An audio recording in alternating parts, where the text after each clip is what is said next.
It's break in and breakthrough with our guy, Rich Hollenberg. What's going on, buddy? How are you? Jay, how are you? Always love the kind introduction. I appreciate that. You got it, pal. And it's, you get it. I mean, you understand it being a guy that does local work, but also does national work. As much as there's a lot of great news outside of the Tampa Bay area, I mean, Rich, you don't have to look very far for incredible sports stories at pretty much every level, the prep level, the college level, and for our professional sports teams as well.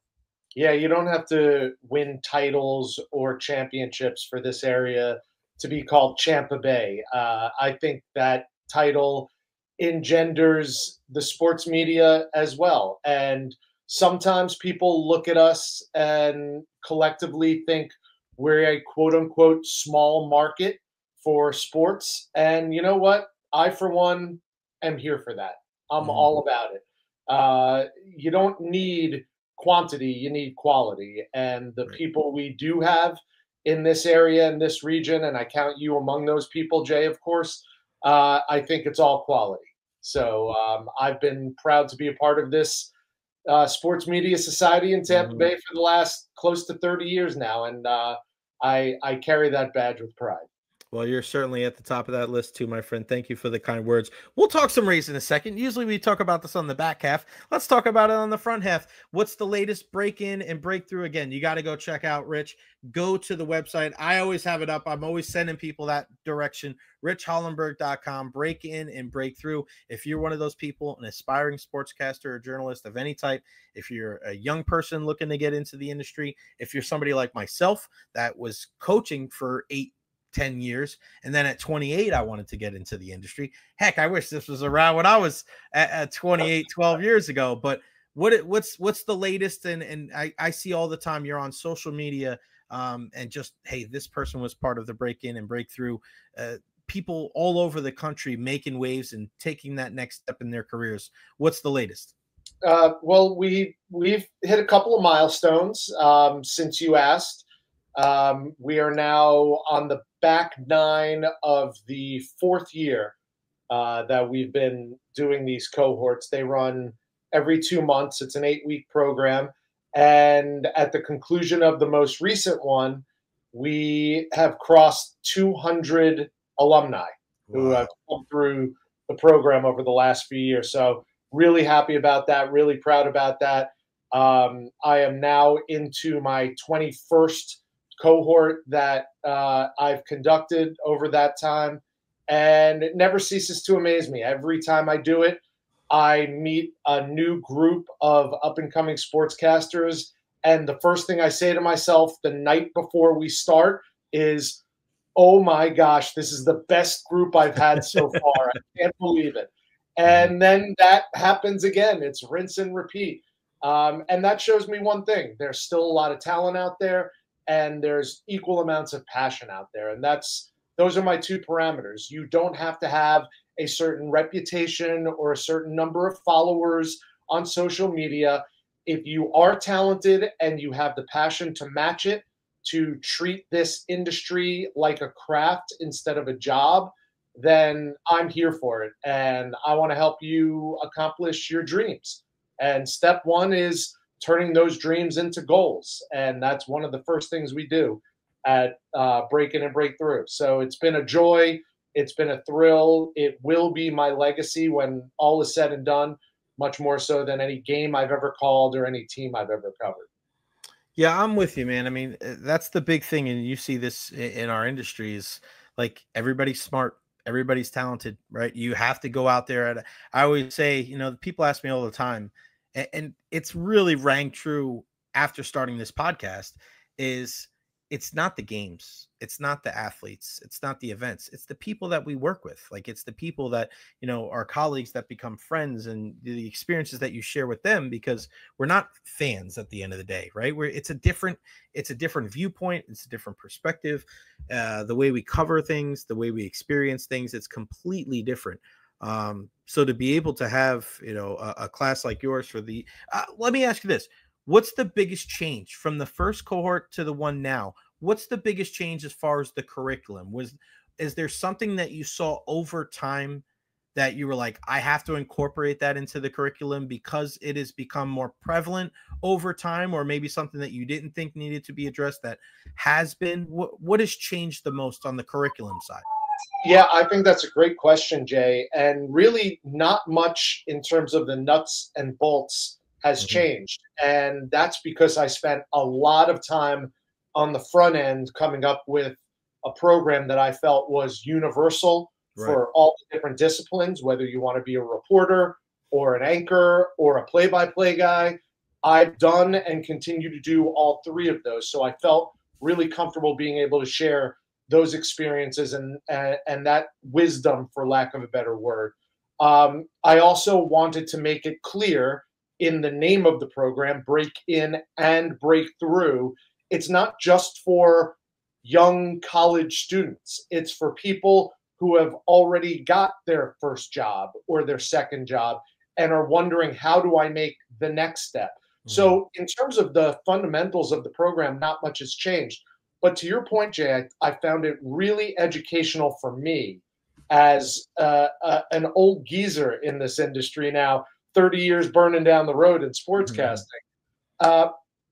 that the intangibles are sometimes more valuable than the tangibles. And by that, I mean dealing with adversity, dealing with a lack of confidence, the imposter syndrome, anxiety, dealing with rejection, all of those things that I had to confront as a young sportscaster and still have to deal with on a fairly regular basis. Every time my contract comes up with ESPN or covering the Tampa Bay Rays, that unknown, that feeling of uncertainty is something that is prevalent. And now it's talked about more than it ever was in my generation. In my time, when I was coming up in my early 20s, any kind of feeling of self-doubt or uncertainty, you buried that crap. You didn't talk about it. Now it's been normalized, and everybody can and should feel comfortable talking about it, confronting it, and dealing with it. And what I found from the feedback that I've received from the 200 plus young men and women who have come through the program is that, to a man, is the one thing that more people comment on than anything else. I've never felt more confident in myself than I have leaving your program. I've never felt more sure of the direction I want to take in my career than when I got through Break In and Break Through. So that, that makes me happy. That makes me smile and feel like I am contributing something in addition to the X's and O's, if you will, of how to be a sportscaster. No, you've done a remarkable job, and you can see just by the look on a lot of your students' faces, just nobody ever doesn't smile, right? There's just the experience and just knowing that they have that passion to be able to kind of do what you love. And that was my big thing. I wasn't going to work a 9-to-5 job growing up. That was not my thing. I saw how hard my parents worked, and I said, God, if I'm going to do something for a living, I'm going to do something I love, man. I had to. That was, and does my personal life take a little bit of a sacrifice? Yeah, of course, it did for me. I mean, that was my path. This is the path that I'm on, and I continue to kind of, walk that path every single day. Just like the Tampa Bay Rays are walking the path of a team that is contending in the AL East. Even though they come up short last night, you're looking at a team that goes down 4-0. They battle back. What do you think has been the big cause of the turnaround? Even at, obviously at home with all these games front loaded here, but just watching this team from the beginning of the season to now here in the last couple of weeks, where they're really finding their groove and nipping at the heels of the Yankees atop the division. What have you seen from your perspective, the big change with this club? Jay, I think it in some ways goes back to what we were just talking about a moment ago. There was a cloud of uncertainty surrounding this team, hovering over this team. The stadium situation, playing home games front loaded in the first half versus the second half, the roster changes, the injuries that every team has to deal with, but we're focusing on the Rays. I came into this season, and you and I had even talked about it. I thought that this was a playoff team, at the end of March. I said, going into this season, I think they could win 90-plus games. Why? Because I think they ostensibly had the best starting staff in baseball, and I think the offense was going to find its level as opposed to last year when it really was a disappointing year offensively, especially coming off a 99-win year the year before. So I felt like an improved offense and a dynamic pitching staff was going to be good enough to get the Rays where they wanted, which is contending for a World Series. And in the beginning of the season, it wasn't that. Outside of the first week of the season when every starter shoved, and you're like, here we go. This team is going to win 100 games. The offense sputtered. The pitching faltered a little bit. And through the first month and a half of the season, we're like, uh-oh, this looks very much like a 500 team. Yeah. And a lot of people kept saying, oh, it's the home field and they're not used to it. And myself and my colleagues at FanDuel, Brian Anderson, Doug Wechter, you name it, we're all like, that's BS, dude. Like, let's not be apologists for this team. Every other team is coming in and having to deal with playing at Steinbrenner Field, just like the Rays were. But here's the rub.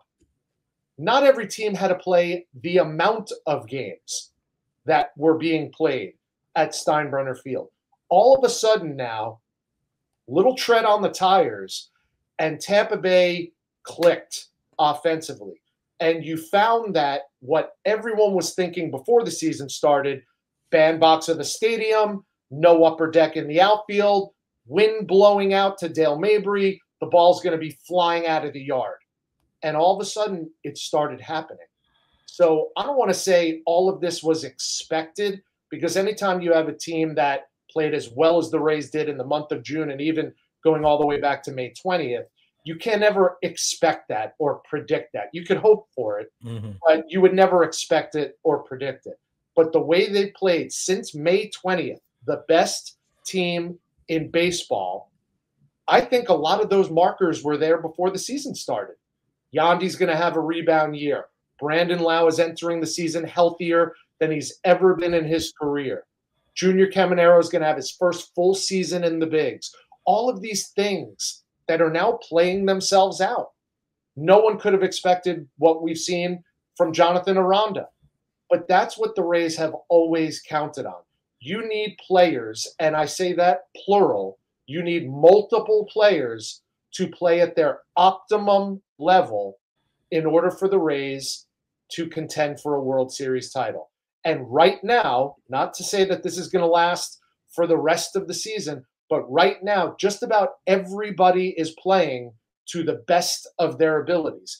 Yandy hit 400 in June. Brandon Lau's got a 16-game hitting streak. Jonathan Aranda, the best first baseman in the American League, if not baseball. Don't at me. I'll fight you on that, because he deserves to be in Atlanta for the All-Star game. So you keep going down the list, and the pitching staff is the pitching staff. They're the best in baseball, in my opinion. So all of that adds to 9 games over 500, and seemingly every night you expect some type of offensive explosion. Yeah, sorry, I lost you a little bit there, but we got you back. You were saying Jonathan Aranda All-Star, right? Yes. I think he's the best first baseman in baseball right now. It's hard to disagree with you, buddy. We had our good pal Xavier Scruggs on last week, and he said the same thing. And because I always want to hear, like Rich, we always want to hear from outside. And Xavier, obviously based here locally, but he does a lot of stuff for ESPN MLB Network. I'm like, tell me what everybody else is saying about Aranda. He goes, no, there's a lot of love there. He's not going to get the popular vote, right? Obviously, we know how those things are, but hopefully he gets the nod, because even last night, I mean, Mason Miller's throwing 103, and Aranda's just like, drop the head on the ball, boom, single to center. And it's just like, when you're going in baseball, and we talk about it with a lot of different sports, like you can't, be successful 30% for the, there's so many different things in sports. Yeah, you can't be successful 30% of the time. You're going to be out of a job. But baseball, you're 30% of the time getting a hit, man. You're going to be pretty damn good. And he's been there. I mean, this is good all season. I feel like his footwork's gotten better at first base. I don't know if he's ever going to be a Gold Glover, but still, you've already seen growth that kid. Has he been the most pleasant surprise for you this season? Or I think it would be between him and Jake Mangum. And you could arguably throw Chandler Simpson in that mix, assuming he stays with the big club the rest of the season.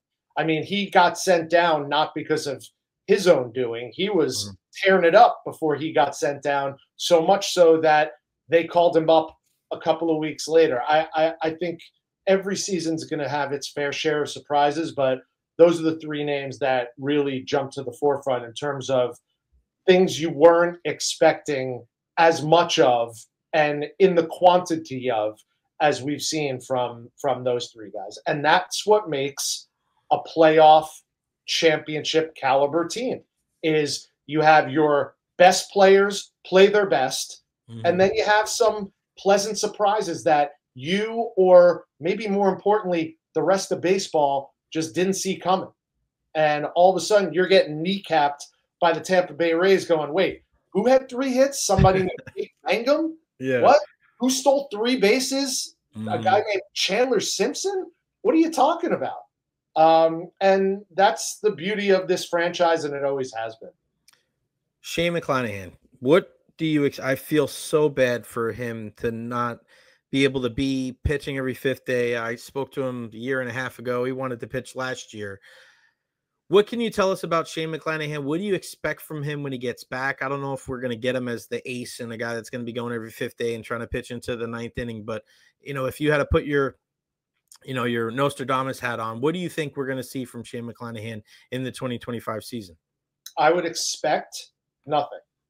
I have divorced myself of thinking maybe we'll see him after the All-Star break. Maybe it'll be September or even August. I have completely removed myself from that thought process. I'd rather be pleasantly surprised at this point. It's been painstaking to watch him in the dugout all of these games and hear these periodic updates or setbacks or anything like that. When the latest news you're getting is an Instagram story that he threw off a mound, it's like, I'm happy for him. I want to see him on the mound. We all do. But at this point, I'm not expecting anything. And I think the best case scenario for Shane is the current situation he's in, because there is no pressure. Oh, the Rays could make the playoffs if only Shane McClanahan was healthy. That's not the case. No, it's not. Like we said, last 6 weeks, they're the best team in baseball. And Shane hasn't thrown a single pitch. And that's not to discount his value. But if and when Shane gets to the point where he's ready to contribute to the big league club, it's not like they're like, okay, here's the ball. You're the ace. Go, play stopper every 5 games. He doesn't need to do that. Maybe he comes back and they go to a 6-man rotation. Maybe he comes back and they use him as an opener to start. There's a lot of opportunities and a lot of possibilities, and that is only made possible because of the depth of this starting rotation right now.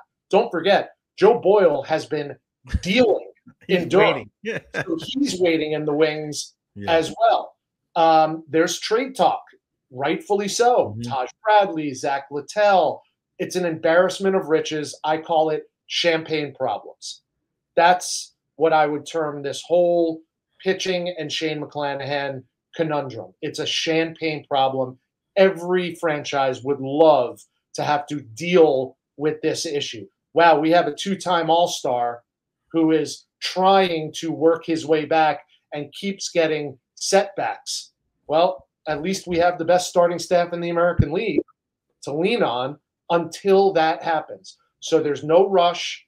We all know the Rays front office and their training staff are conservative, maybe to a fault, but in this case not. They're going to be really, really cautious and careful with Shane. And whenever he comes back, gravy.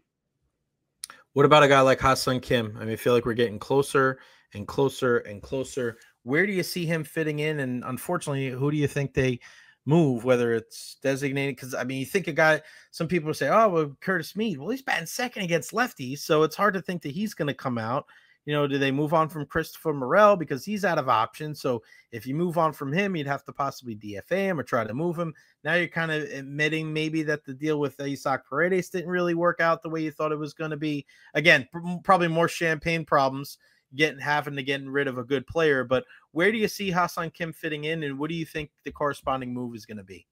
Well, I do think that, listen, it's not for me to speculate what the corresponding move would be. I think you pointed out two names that even a casual fan would probably be aware of. It's kind of like process of elimination.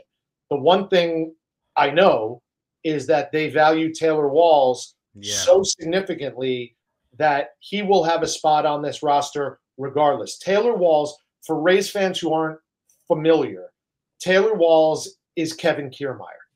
What do I mean by that? Kevin Kiermaier was never much of an offensive threat. He went through stretches, but by and large, he was about a 240 hitter. But he was also arguably the best defender on the field every time the Rays played a game. You could say the same thing about Taylor Walls. They value his defense so much that they're willing to deal with any lack of offensive production because he makes up for it on the defensive end with the glove work. So when Ha-Seong Kim comes back, again, it's not a situation where it's one or the other. It's one and the other. Kevin Cash has said this. He's going to DH a bit. He's going to play a little second base, maybe allow Brandon Lau to get a couple of games off his feet and DH. It's finding that mixture of a lineup, finding that chemistry. I think the biggest challenge for the Rays is going to be you don't mess with a good thing. And right now they have not just a good thing, but a great thing.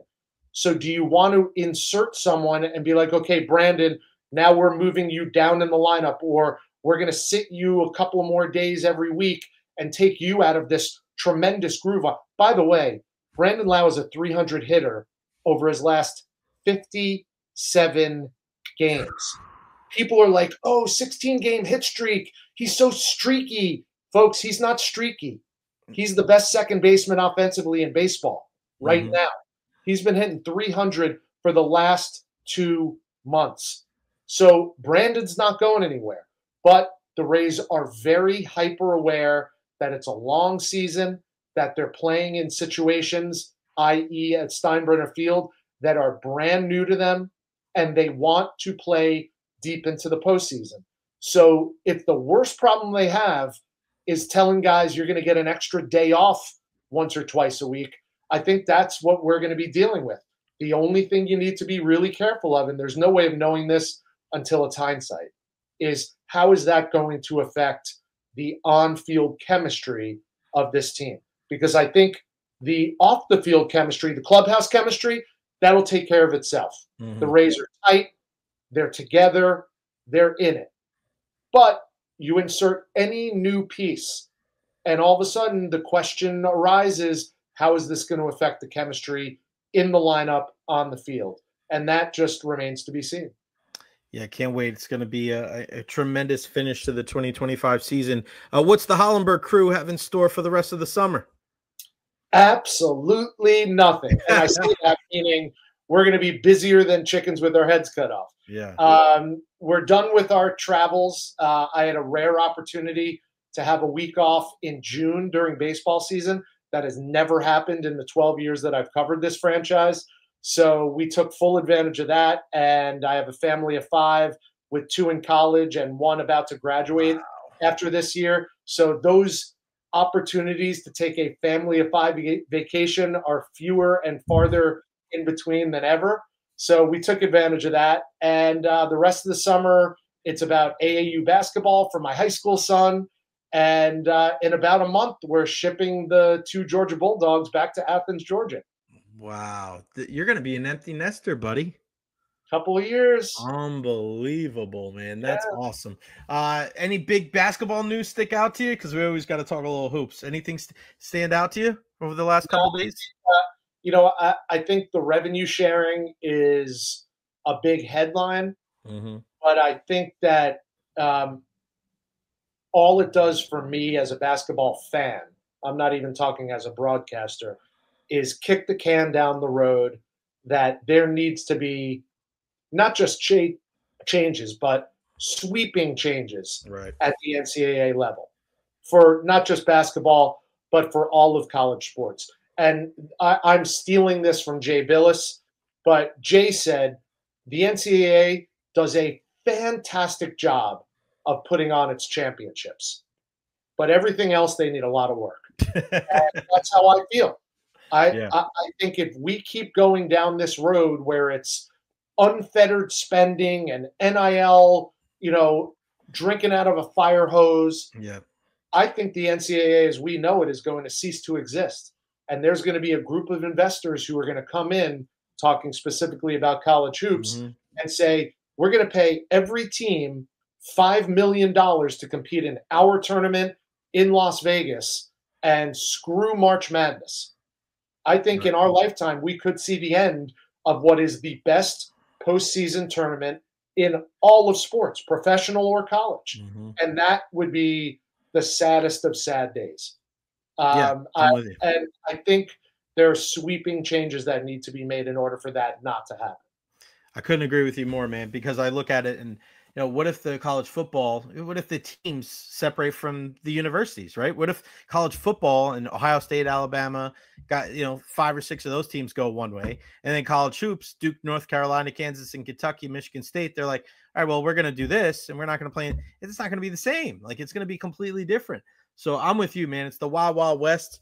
I was glad that a team like you or a program like USF was kind of on the forefront for the NIL, but I mean, man, it's a lot of loose purse strings all over the country, and you don't know what the heck the future entails. But I do know what the future entails for anybody that is part of the Break-In and Breakthrough program. Again, go check it out, richhollenberg.com. Rich, always appreciate your time, your mentorship, your friendship. You are the best. Thank you so much. Enjoy the rest of your summer, my friend, and we'll talk again soon. Thank you. Thank you, Jay. Always great to be with you, buddy. You got it, pal.